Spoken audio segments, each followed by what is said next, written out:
परमेश्वर ने दशमांश क्यों बनाया? दशमांश का परमेश्वर को पैसे देने से कोई संबंध नहीं है। परमेश्वर को आपसे कुछ नहीं चाहिए। आप परमेश्वर को कुछ दे भी नहीं सकते। धरती पर जो कुछ भी है पहले से ही परमेश्वर का है। परमेश्वर को हमसे कुछ नहीं चाहिए। पर जब परमेश्वर ने कुछ निर्धारित किया तो वो इसलिए नहीं कि वो उसे चाहिए। दशमांश और दान इंसानों के लिए परमेश्वर का मैनेजमेंट ट्रेनिंग प्रोग्राम है। परमेश्वर को हमसे एक पैसा भी नहीं चाहिए, पर फिर भी उसने कहा कि हर चीज का 10वां हिस्सा मेरा है। पर हम सिर्फ पैसों का सोचते हैं और ये हमारी प्रॉब्लम है। अगर आप जूतों की 10 जोड़ियां खरीदते हैं तो उनमें से एक आपकी नहीं है। अगर आप 10 ड्रेसेस खरीदते हैं तो उनमें से एक आपकी नहीं है। अगर आपने 10 फल खरीदे हैं तो उनमें से भी एक आपका नहीं है। अगर दिन में आपको 24 घंटे मिले हैं तो 2 घंटे 40 मिनट आपके नहीं हैं। आप रोज चोरी करते हैं, अगर आप 2 घंटे 40 मिनट परमेश्वर का समय उसे नहीं देते। आप एक दशमांश चोर बनते हैं जो परमेश्वर का समय चुरा रहा है। आप टीवी देखते हुए 2 घंटे 4 घंटे 8 घंटे निकाल देते हैं और परमेश्वर को वो 2 घंटे 40 मिनट नहीं देते जो उसी के हैं।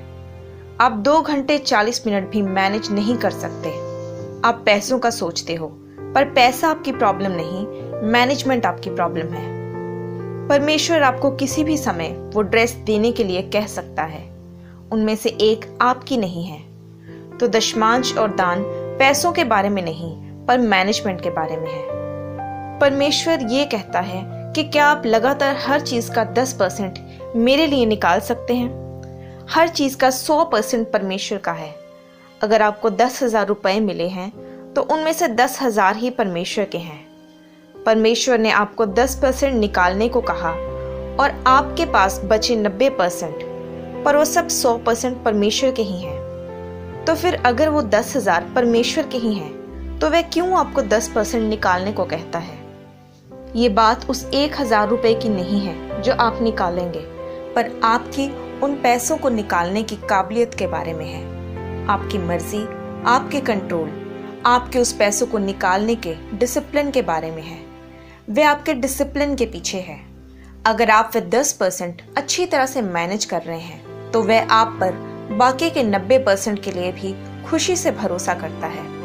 पर क्योंकि आप 10% में विश्वास योग्य नहीं रहते तो आप बाकी का 90% भी गवा देते हैं, जिसके कारण आपके पास कुछ नहीं रहता।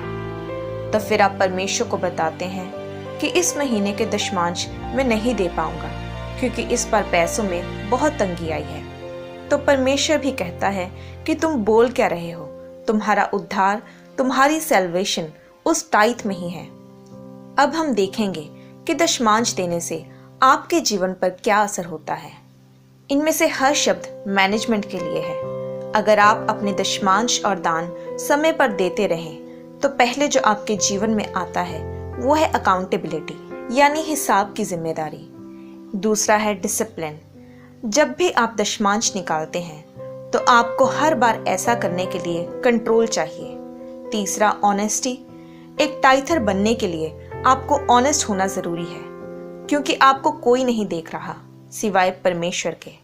आप सभी को झूठ बोल सकते हैं, पर परमेश्वर जानता है कि आपने टाइथ दिया कि नहीं। इसका मतलब टाइथ देना आपको ऑनेस्ट बनाता है और मैनेजर्स का ऑनेस्ट होना बहुत जरूरी है। चौथा है डिलीजेंस, यानी आप लगातार इस बात पर काम करते हैं कि आप वे 10% चुराए नहीं, और मैनेजर्स को भी यही करना होता है। पांचवा फेथफुलनेस, यानी वफादारी। मैनेजर्स में यही कमी होती है कि वे वफादार नहीं होते और टाइथ देने के लिए वफादारी की जरूरत पड़ती है। 6वां ट्रस्टवर्दीनेस। आपको हर बार टाइथ देने के लिए परमेश्वर को आप पर हर बार ट्रस्ट करना पड़ता है। मैंने आपको एक मैनेजर के गुण बताए हैं। वे अकाउंटेबल होते हैं, डिसिप्लिन्ड होते हैं, ऑनेस्ट होते हैं, डिलीजेंट होते हैं, फेथफुल होते हैं और ट्रस्टवर्दी होते हैं। प्रभु यीशु मसीह ने एक दिन टॉप क्लास मैनेजमेंट दिखाई। एक दिन जब 5000 लोग एक जगह पर थे और वे सब भूखे थे और ये औरतों और बच्चों को छोड़कर सिर्फ पुरुषों की गिनती थी, तो वह तकरीबन 12000 लोग होंगे और वह उन्हें कुछ खाने को बांटने वाला था। मरकुस 6:40 में लिखा कि वे 100 और 50 की टोलियों में बैठ गए, यानी कि ये एडमिनिस्ट्रेशन थी, यानी प्रबंध करना। फिर उसने 5 रोटियां और 2 मछलियां रिसोर्सेज के तौर पर ली। उसकी तरफ देखा जिसके वो रिसोर्सेज थे, फिर प्रशंसा के तौर पर उसका धन्यवाद किया कि वह उन्हें उन रिसोर्सेज को इस्तेमाल करने दे रहा है। इसका मतलब कि वह चीज़ें आपकी नहीं हैं, पर वह किसी और की अमानत हैं।